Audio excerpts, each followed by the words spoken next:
राजनीति कमाल की चीज होती है। कहते हैं राजनीति से बड़ा कोई नशा नहीं होता।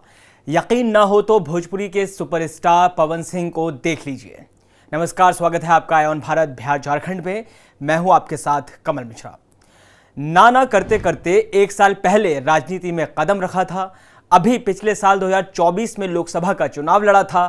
खैर, चुनाव तो वो हार गए, लेकिन राजनीति का नशा ऐसा सवार हुआ कि एक बार फिर चुनावी मैदान में उतरने जा रहे हैं। हालांकि चेहरा बदल गया है। पिछले साल पवन सिंह ने खुद चुनाव का लड़ने का ऐलान किया और पत्नी ज्योति सिंह ने उनके लिए धुआंधार चुनाव प्रचार किया था। इस बार पत्नी ज्योति सिंह चुनाव लड़ेंगी और पवन सिंह ताबड़तोड़ चुनाव प्रचार करते नजर आएंगे। मतलब ज्योति सिंह बिहार विधानसभा का चुनाव लड़ने जा रही हैं। ज्योति सिंह ने कहा कि वो काराकाट लोकसभा क्षेत्र के ही किसी विधानसभा सीट से चुनाव लड़ेंगी।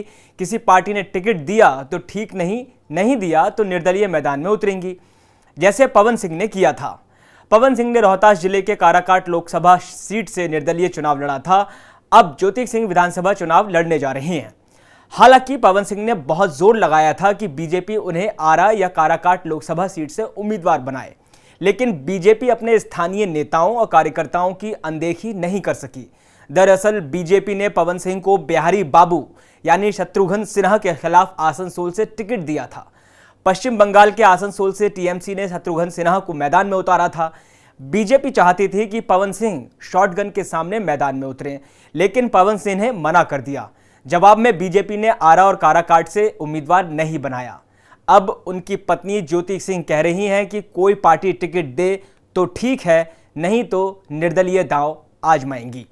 कहा जा रहा है कि ज्योति सिंह ने अपने पति पवन सिंह के चुनाव प्रचार के दौरान राजनीति का ट्रायल लिया। अब भोजपुरी सिनेमा के सुपरस्टार अभिनेता पवन सिंह की पत्नी ज्योति सिंह चुनावी मैदान में दमखम दिखाते नजर आएंगी। आगामी विधानसभा चुनाव को लेकर ज्योति ने एक महत्वपूर्ण घोषणा की है। हाल ही में डेहरी में एक कार्यक्रम में भाग लेते हुए उन्होंने कहा कि वो इस बार काराकाट की किसी विधानसभा सीट से चुनाव लड़ेंगे। सबसे अहम बात यही रही कि उन्होंने यह भी ऐलान कर दिया कि अगर किसी बड़ी पार्टी से टिकट नहीं मिला तो वो निर्दलीय उम्मीदवार के रूप में चुनावी मैदान में उतरेंगी।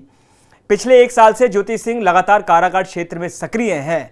सामाजिक और स्थानीय कार्यक्रमों में उनकी लगातार मौजूदगी ने इस बात के संकेत पहले ही दे दिए थे कि वो विधानसभा चुनाव में अपना भाग्य आजमा सकती हैं। अब जबकि उन्होंने खुद अपने चुनावी इरादों को सार्वजनिक कर दिया है, इससे इलाके की राजनीति में नई हलचल शुरू हो गई है। ज्योति सिंह ने कहा कि उनका राजनीति में आने का निर्णय कोई तात्कालिक फैसला नहीं है, बल्कि पिछले कई महीनों की तैयारी और क्षेत्रीय जुड़ाव का परिणाम है। उन्होंने यह भी बताया कि पिछले 2 महीनों में उनकी किसी भी राजनीतिक दल से बातचीत नहीं हुई, इसलिए यदि कोई दल उन्हें टिकट नहीं देता तो वे जनता के सहयोग से निर्दलीय चुनाव लड़ेंगी। उनके अनुसार उन्हें स्थानीय जनता का पूरा समर्थन प्राप्त है और यही उनकी सबसे बड़ी ताकत है।